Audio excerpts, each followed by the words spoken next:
Four আর কি 23, 24, 35 sleeper.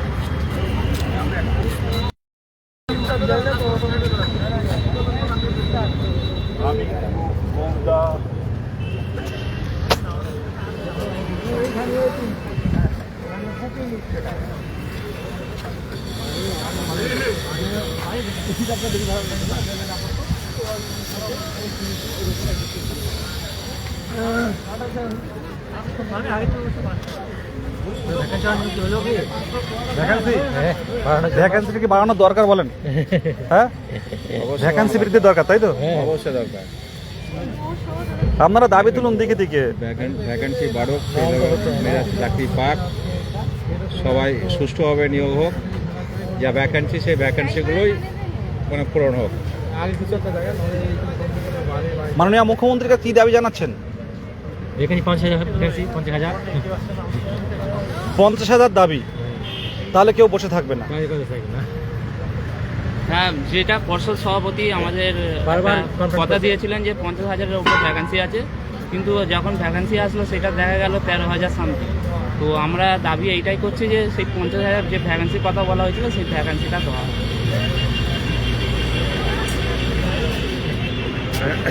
কোথা থেকে এসছো? কোচবিহার তো এসেই গেল।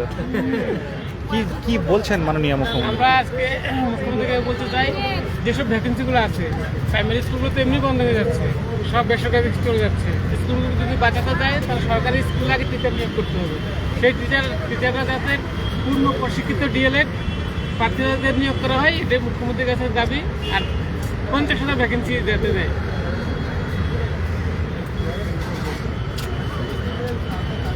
আঙ্কেল, আপনি আপনার বাড়ির কেউ পরীক্ষা ইন্টারভিউ দিচ্ছেন, তাই তো? আমার মেয়ে এই দীর্ঘদিন অপেক্ষার পর এই নোটিফিকেশন। হ্যাঁ, অনেকদিন পর মাননীয় মুখ্যমন্ত্রী অনেক প্রকল্প চালু করেছেন, যেগুলো জনমুখী প্রকল্প। তো এই জায়গায় দাঁড়িয়ে মেয়ের দিকে তাকিয়ে আপনি কি বলছেন? আমরা তো সবাই চাকরি প্রার্থী। মাননীয় মুখ্যমন্ত্রী অনেক জনপ্রিয় প্রকল্প চালু করেছে, এটা ঠিকই, কিন্তু রিসেন্ট যে বাজেটটা পেশ করলেন সেখানে কিন্তু ওই শিক্ষকতা শিক্ষা নিয়ে কোনো বাজেটের কোনো অনুমোদন তিনি রাখেননি, শুধু ভাতা আর এগুলো বৃদ্ধি করে গেছেন।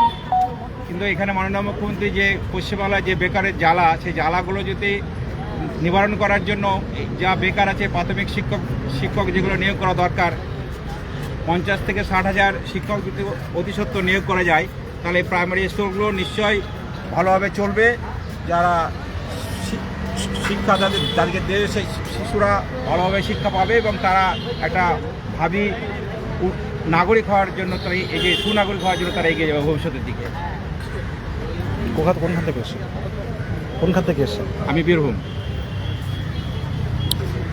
একদমই দেখতে পাচ্ছেন, এইমাত্র কোচবিহার জেলার জন্য একটা ভালো সুখবর এসছে। তো এই রকমই কিন্তু হবে। আপনারা যেটা ভাবছেন 2-3টে জেলা শুরু হবে এমনটা নয়, কারণ যে জেলায় যত বেশি অ্যাপ্লিকেশান জমা পড়েছে, কোচবিহারের ক্ষেত্রে হয়তো কত অ্যাপ্লিকেশন? কোচবিহার মোটামুটি 700 থেকে 800। মানে কোন ডেট পড়েছে? 24 তারিখ থেকে 27 তারিখ। 24, 25, 26, 27। তো ফেব্রুয়ারি এই পর্যন্ত শেষ। আর পরবর্তী দেখা যাক কোন জেলা শুরু হয়। আপনারা দেখলেন এইমাত্রই কিন্তু প্রাইমারি শিক্ষা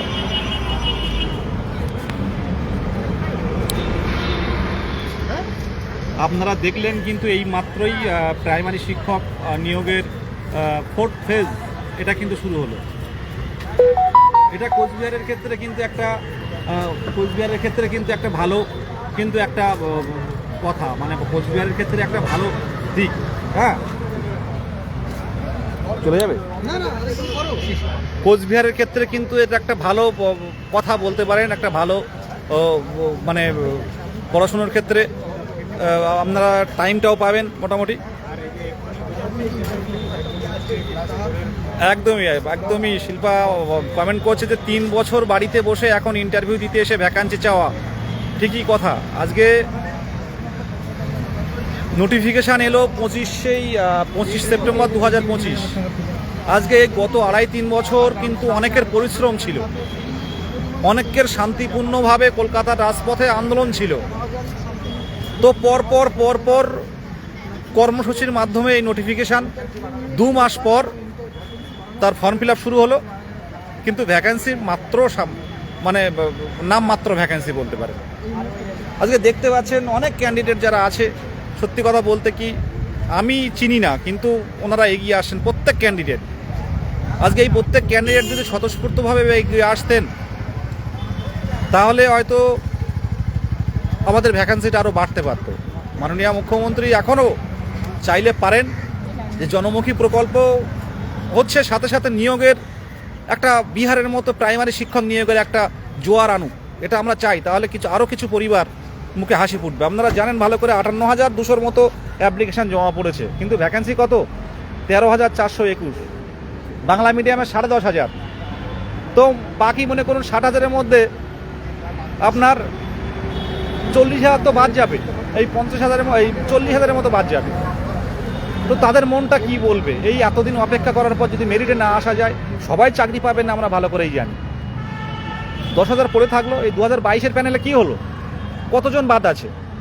তো ম্যাক্সিমাম ক্যান্ডিডেট বেরিয়ে গেল। তারা কিন্তু আর কেউ ফেসবুক লাইভ করছেন না, তারা কিন্তু কোনো আন্দোলন করছেন না, তারা কিন্তু কোনো সরকার বিমুখ কথা বলছেন না, তারা কিন্তু সবাই চুপচাপ যে যার মতো কিন্তু স্কুলে তারা পড়াচ্ছেন, টাইমলি ঢুকছেন, বাড়িতে আসছেন, নিজে প্রতিষ্ঠিত হয়ে আছেন। কিন্তু কি হলো, যদি বাদ যায় তারা কি বসে থাকবে বলুন? তারা তো ডিপ্রেশনে ঢুকে যাবে।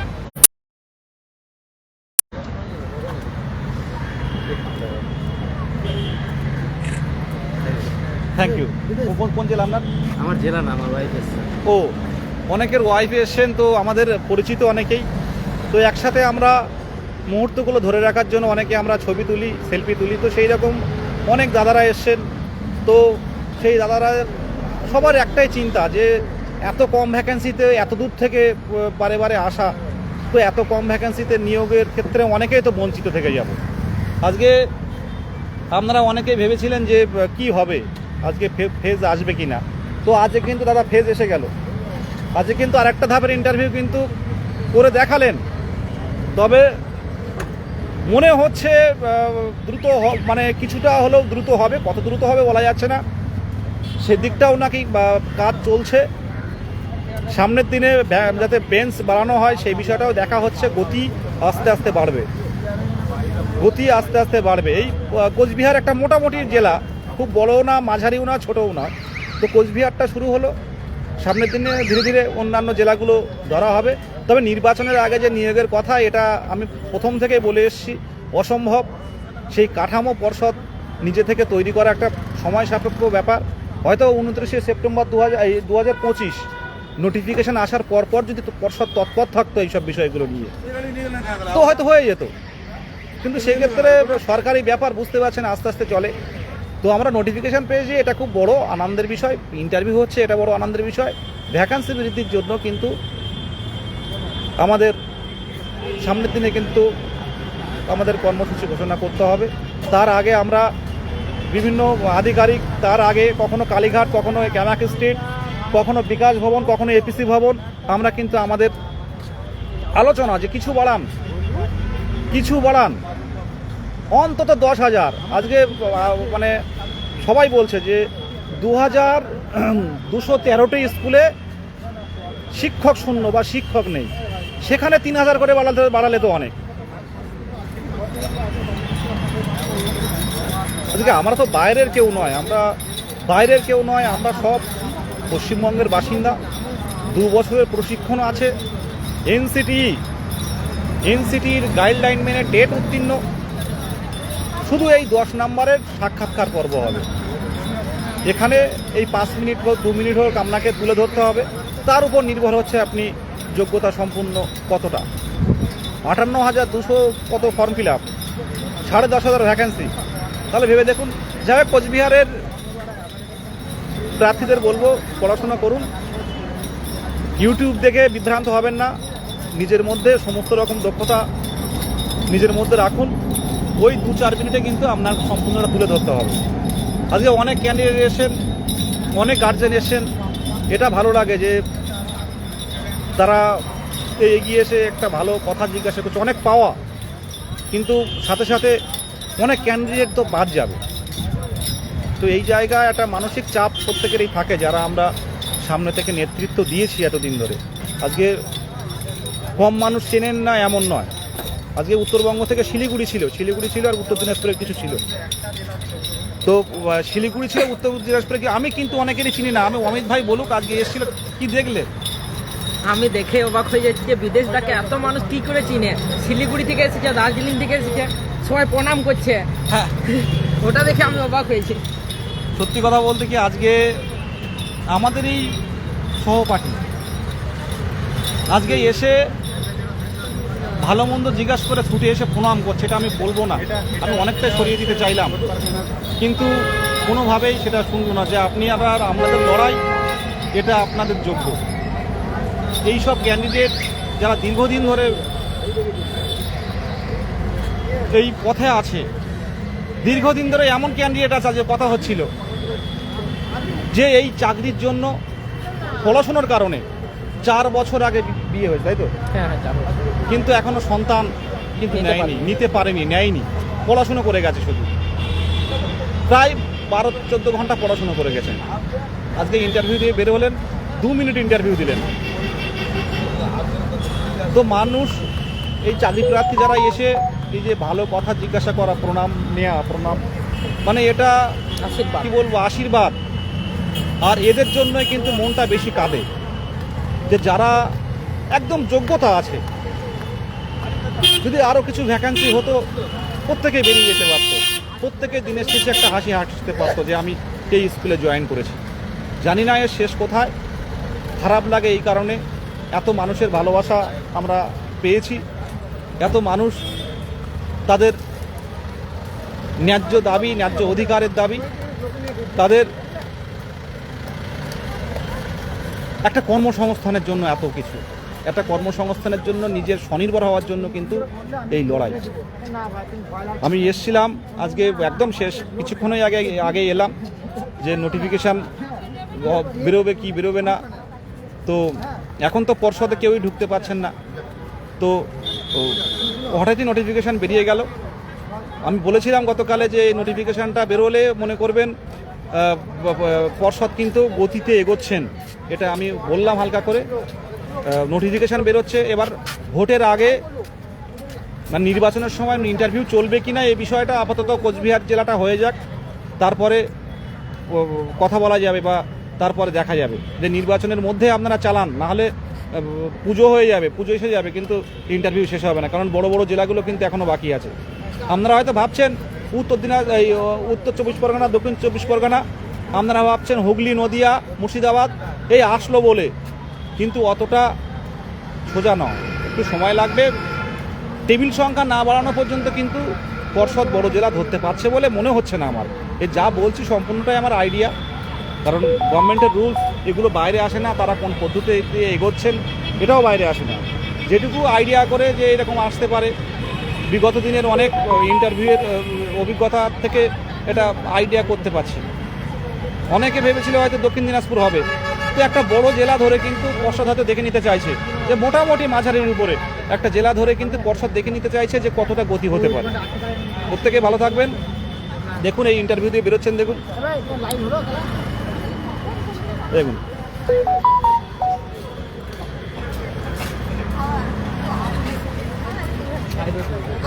এই সবাই দাঁড়িয়ে আছে, দেখুন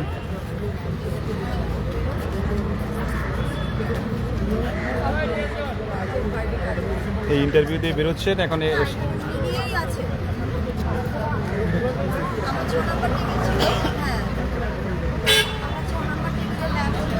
দেখুন বাড়ির লোকজন সবাই কিন্তু এখানে, এই দোকানটা কিন্তু দিদির দোকানে খাওয়া দাওয়া করেন,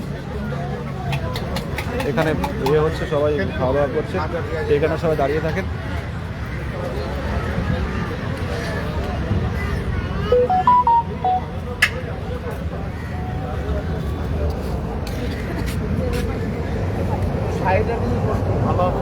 দিদি কেমন হলো? ভালো হলো? এটা তো হ্যাঁ। অনেক দেখেছি, হ্যাঁ মোবাইলে। আজকে আমরা দেখলাম পর শিলিগুড়ি থেকে আমাদের তো আসা সম্ভব হয় না সবসময়, তো আমরা এটা দেখলাম, জাস্ট ভালো ভালো লাগলো দেখে আপনাকে। কেমন দিলেন? মনে হয় মোটামুটি হলো আর কি, ভালোই হলো বোধ হয় আর কি, বেশ বেশ ভালো হোক। বুঝতে পারছি না মানে এখন ওনাদের ফিডব্যাকটা তো দিতে পেরেছি। শূন্যপদ সম্পর্কে মাননীয় মুখ্যমন্ত্রীকে কি বলছেন? শূন্যপদটা সত্যি বাড়ানো দরকার, মানে আমাদের শিলিগুড়ির ক্ষেত্রে তো আমি বলবো মাত্র 94টা শূন্যপদ, এত বড় জায়গা সমতল, তো এত ক্যান্ডিডেট, আর আমরা সিট মাত্র 20টা জেনারেল, আমরা জেনারেলরা 20 জন মাত্র, এতজনের মধ্যে 20 জন কী করে পারবো আমরা করতে? তো একটু যদি বাড়ানো যায় সত্যি, মানে আমি বলছি আপনি যতটা অন্তত 20,000 করুন অন্তত, না হলেও হয়তো আরও আমরা কিছু চান্স আমরা তো সকলে এসে তো বলতে হবে দিদিকে। আমরা আসলে ওই দূর প্রান্ত থেকে না এসে পৌঁছতে আমাদের পারি না। কোথায় দেখেছেন? ইউটিউবে দেখেছি, ইউটিউব লাইভ দেখেছি, আমরা সবসময় ফলো করি, আমি আপনাকে সবসময় ফলো করি, হ্যাঁ সামনে আমরা দিয়ে- আন্দোলনগুলো ফলো করি, কিন্তু অত দূর থেকে সবসময় মানে দূর থেকে আসা হয়ে ওঠে না আর কি শিলিগুড়ি থেকে আমরা। সামনের দিনে যেখানে পাবেন, আপনাদের উত্তরবঙ্গে তো আমাদের মানে ইয়ে আছেন, শিক্ষা প্রতিমন্ত্রী সত্যজিৎ বর্মন স্যার আছেন, হ্যাঁ ওনাদের কাছে ডেপুটেশন দিন যে যেহেতু দেরি হচ্ছে নিয়োগ করতে, আরও 10,000 ভ্যাকান্সি বাড়ান আমাদের। অ্যাকচুয়ালি এটা করা সত্যি দরকার, আম- বিশেষ করে আমাদের জেলার ক্ষেত্রে, তো আমার শিলিগুড়ি জেলার ক্ষেত্রে আমি পার্সোনালি বলছি, আমরা 20টা মাত্র জেনারেলের সিট নিয়ে আছি, কি করে আমরা এবার 20টা বলুন, তার মধ্যে যদি না হয়? খুব স্বাভাবিক, মানে আমরা ধরেই রেখেছি আমাদের হয়তো হবে না, কারণ এতজন ক্যান্ডিডেটের মধ্যে 20টা, আমরা যতই ভালো, একাডেমিকের একটা ব্যাপার আছে না। আপনার ডিএলএড কোন সেশন? আমার ডিএলএড 2022 সেশন, 20-22, হ্যাঁ 2022-এর টেট উত্তীর্ণ। 2022 দিচ্ছি। ঠিক আছে, আপনারা যেখানে পাবেন, মাননীয় মুখ্যমন্ত্রী যায় তো উত্তরবঙ্গে, উনি যান, হ্যাঁ অবশ্যই সেটা উনি বলুন জানেন। যে দাদি আমাদের দিন, এটা আমরা তো বাইরের কেউ না, আমরা সাধারণ চাকরি প্রার্থী। প্রত্যেকে আমাদের বয়স হয়ে যাচ্ছে আস্তে আস্তে, এরপরে আমরা আর সেই জায়গাটা তো পাবো না, না এটা আমাদের একটা বিশাল বড় আসার জায়গা। তা আজ মোটামুটি ভালো ইন্টারভিউ দিয়েছেন, তাই তো? হ্যাঁ ইন্টারভিউ খারাপ হয়নি বলবো না, খারাপ হয়েছে, তবে বাকিটা বুঝতে পারলাম না ঠিক, মানে আমার তরফ থেকে মনে হলো আমি দেওয়ার চেষ্টা ওটাই সকলেরই হচ্ছে কম বেশি, বুঝলেন, কোনো অসুবিধা নেই, ভালো থাকবে না। হ্যাঁ ধন্যবাদ দাদা, আপনি ভালো থাকবেন। একদম একদম।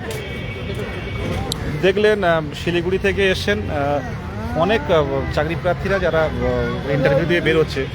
ইন্টারভিউ আপাতত যারা অনেকে ভয় পাচ্ছিলেন, আস্তে আস্তে কিন্তু অনেকটাই স্বাভাবিক ছন্দে ফিরেছে।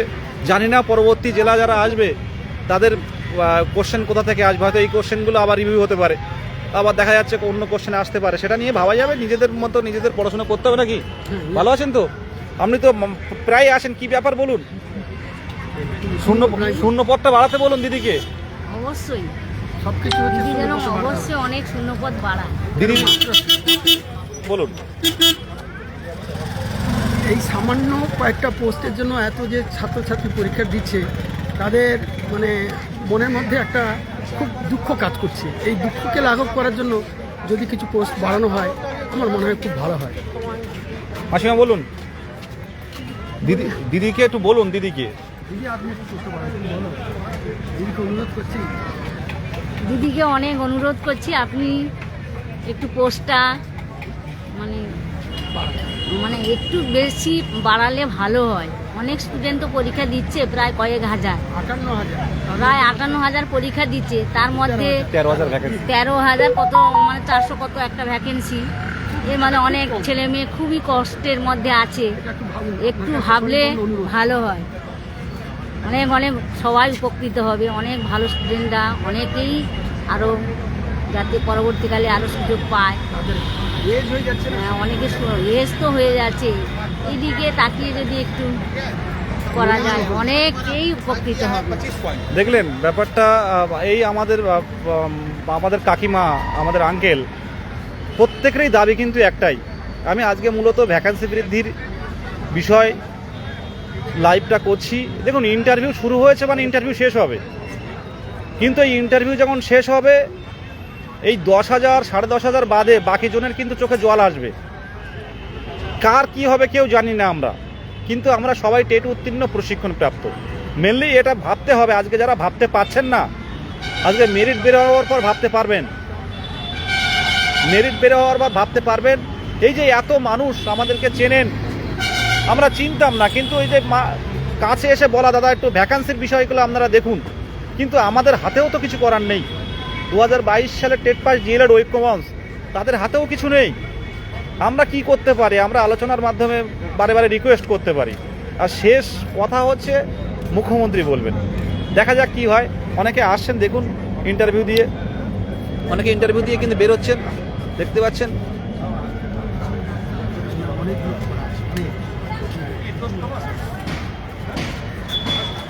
যাই হোক, দেখা যাক। আপাতত আমরা আমাদের জায়গা থেকে চেষ্টা চালাবো। ইন্টারভিউ শুরু হয়েছে, ইন্টারভিউ শেষ হবে, কিন্তু ভ্যাকান্সি বৃদ্ধিটা অতি অতি গুরুত্বপূর্ণ। প্রত্যেকে ভালো থাকবেন।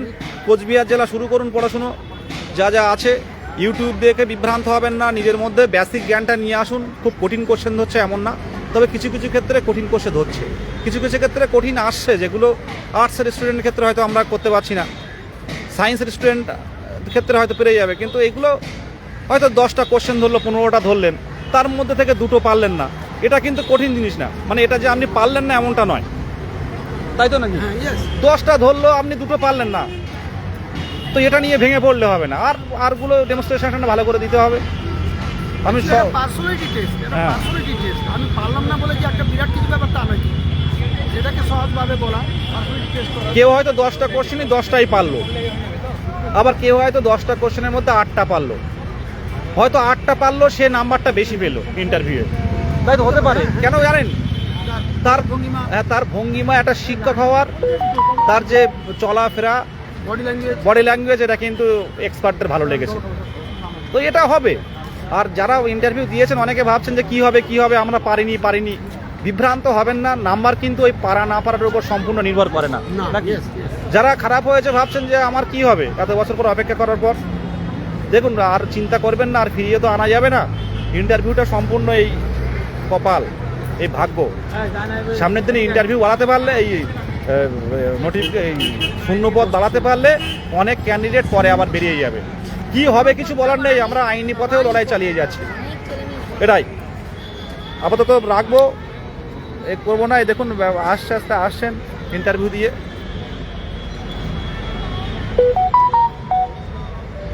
শেষ পর্যায়ে চলে এসছে।